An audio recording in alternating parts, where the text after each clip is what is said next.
Good morning बच्चों। आज हम पढ़ेंगे क्लासिफिकेशन ऑफ डायलैक्टिक्स। डायलैक्टिक्स का क्लासिफिकेशन हम कैसे करते हैं, है ना, उसके बारे में पढ़ेंगे। तो देखो, classification of dielectric on the basis of their dialectic behaviour in electric field. जो हमारा डायलैक्टिक का बिहेवियर होता है उसके बेसिस पे हम चार क्लासिफिकेशन में इसको डिवाइड करते हैं। पहला है पीजो इलेक्ट्रिक मटेरियल्स, दूसरा है पायरो इलेक्ट्रिक मटेरियल्स, तीसरा है फेरो इलेक्ट्रिक मटेरियल्स और चौथा है एंटी फेरो इलेक्ट्रिक मटेरियल्स। तो पीजो इलेक्ट्रिक मटेरियल्स क्या होते हैं ना? Some materials get polarized when they are subjected to a mechanical stress. जब हम इस टाइप के मटेरियल में पोलराइजेशन में क्या होता है, हमारा पोलराइज्ड होते हैं। जैसे मान लो कोई मटेरियल हमारा पीजो इलेक्ट्रिक मटेरियल है, उसको हम अगर मैकेनिकल स्ट्रेस दे रहे हैं तो उसमें क्या होगा, पोलराइजेशन जनरेट होता है। ठीक है, तो इस टाइप के मटेरियल्स को हम कहते हैं पीजो इलेक्ट्रिक मटेरियल्स। कि अगर हम मटेरियल में मैकेनिकल स्ट्रेस दें और उसमें पोलराइजेशन स्टार्ट हो जाए, है ना, पोलराइज्ड हो जाए हमारा मटेरियल, तो इस टाइप के मटेरियल को हम कहते हैं piezoelectric materials. And their property of material is called piezoelectricity. इस टाइप की प्रॉपर्टी को कहते हैं पीजो इलेक्ट्रिसिटी। ठीक है, when these materials are subjected to an electric field materials gets strain. ठीक है, उसमें स्ट्रेन आ जाता है। जैसे हम उसको इलेक्ट्रिक फील्ड में अप्लाई करते हैं इस मटेरियल के अंदर, तो जैसे आप एक तरह से ये समझ लो कि अगर हम मैकेनिकल फोर्स दे रहे हैं ना, मैकेनिकल स्ट्रेस दे रहे हैं, तो हमें इलेक्ट्रिसिटी मिल रही है ना, क्योंकि वो पोलराइज्ड हो जा रहा है। तो एक हमारा क्या हो जा रहा है, पॉजिटिव, और दूसरा सिरा उसका क्या हो जाएगा, नेगेटिव। तो वहाँ से हम इलेक्ट्रिसिटी जनरेट हो रहा है एक तरह से। ठीक, और दूसरा उसका अगर हम वाइस वर्सा बात करें कि अगर हम उसमें कोई हमारा पीजो इलेक्ट्रिक मटेरियल है, उसमें अगर हम इलेक्ट्रिक फील्ड अप्लाई कर रहे हैं, तो उसमें क्या आ जाएगा, मैकेनिकल फोर्स जो कि हमारा स्ट्रेन होता है ना, वो आ जाएगा। There are two effects in piezoelectricity. दो टाइप के इफेक्ट्स होते हैं पीजो इलेक्ट्रिसिटी पे। एक तो होता है डायरेक्ट इफेक्ट, दूसरा होता है इन्वर्स इफेक्ट। तो पहला हम देखते हैं डायरेक्ट इफेक्ट क्या होता है। The charge generated by applied mechanical stress. अगर हम मैकेनिकल स्ट्रेस दे रहे हैं, उससे हमारा चार्ज जनरेट हो रहा है, तो इस टाइप के इफेक्ट को क्या कहते हैं, डायरेक्ट इफेक्ट। और इन्वर्स इफेक्ट क्या होगा, अगर हम क्या कर रहे हैं, इलेक्ट्रिक फील्ड अप्लाई करें और उससे हमारा क्या हो, मैकेनिकल स्ट्रेस आए, यानी कि स्ट्रेन हमारा जनरेट हो, तो इस टाइप के इफेक्ट को कहते हैं हम इन्वर्स इफेक्ट। ठीक है, तो डायरेक्ट इफेक्ट का एग्जांपल होता है माइक्रोफोन, और इन्वर्स इफेक्ट का होता है क्वार्ट्ज वॉचेस जो आती हैं, है ना, उसे कहते हैं।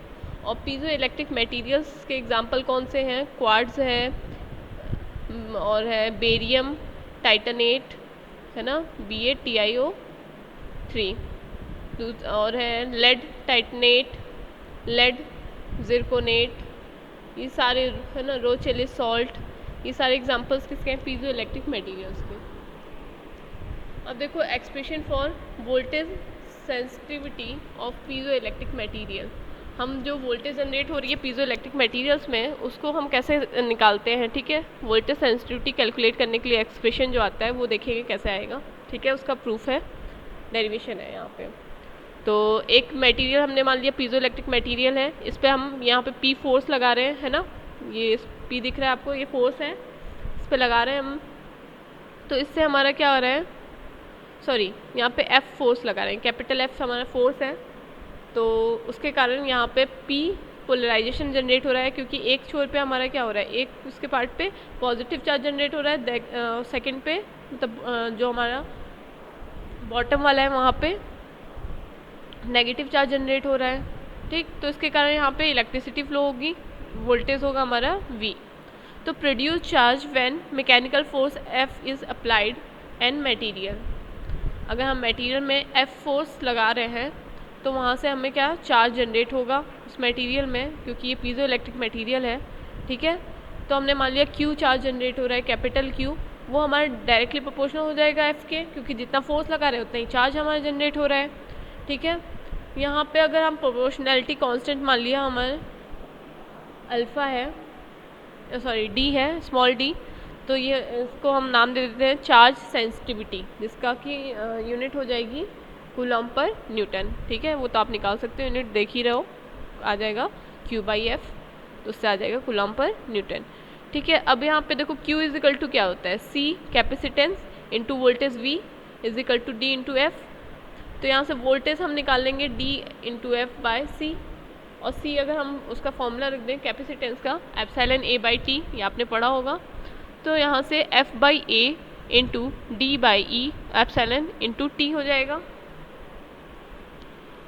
ठीक, तो यहाँ से देखो F बाई A का मतलब होता है फोर्स पर यूनिट एरिया, है ना, जो कि हमारा है प्रेशर या मैकेनिकल स्ट्रेस कहते हैं इसको।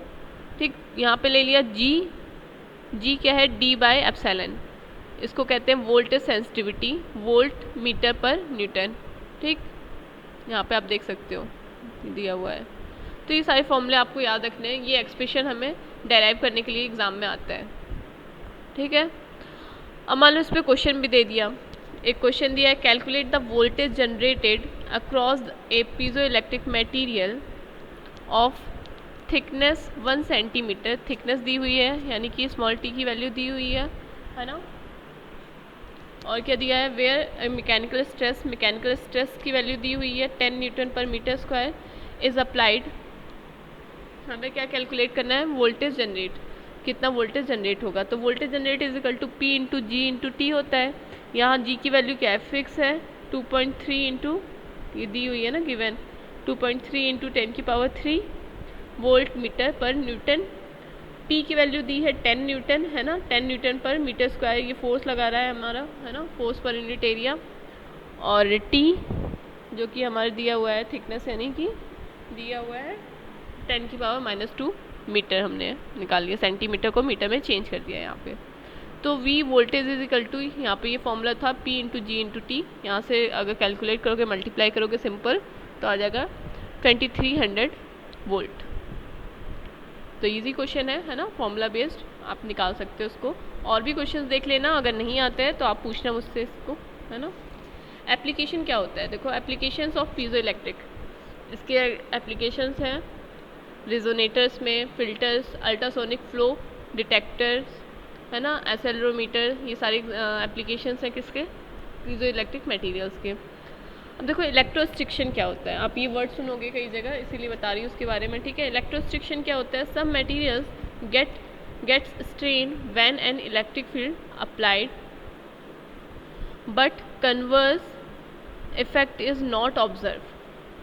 इसका मतलब क्या हुआ, देखो पीजो इलेक्ट्रिक में क्या था, दोनों चीज़ हो रही थी, या तो हम इलेक्ट्रिक फील्ड अप्लाई कर रहे थे तो हमें क्या मिल रहा था, मैकेनिकल स्ट्रेस मिल रहा था, या तो फिर अगर हम मैकेनिकल स्ट्रेस दे रहे हैं तो वहाँ से हमें चार्ज जनरेट होकर के इलेक्ट्रिसिटी मिल रही है। ठीक, लेकिन इलेक्ट्रोस्ट्रिक्शन में क्या होता है कि सिर्फ और सिर्फ अगर हम स्ट्रेन, जब हम इलेक्ट्रिक फील्ड अप्लाई कर रहे हैं तो वहाँ से हमें स्ट्रेन मिलता है, लेकिन अगर हम क्या करें कि मैकेनिकल स्ट्रेस दें, उससे हमें इलेक्ट्रिसिटी जनरेट नहीं होती है। तो इस टाइप की प्रॉपर्टी को कहते हैं इलेक्ट्रोस्ट्रिक्शन। ठीक, this property of material is called electrostriction and produce strain is proportional to the square of electric field. और जो स्ट्रेन प्रोड्यूस हो रहा है वो हमारी अप्लाइड इलेक्ट्रिक फील्ड के स्क्वायर वैल्यू के प्रोपोर्शनल होता है। ठीक है, तो आपको डिफरेंस समझ में आ गया होगा इलेक्ट्रोस्ट्रिक्शन में और पीजो इलेक्ट्रिसिटी में।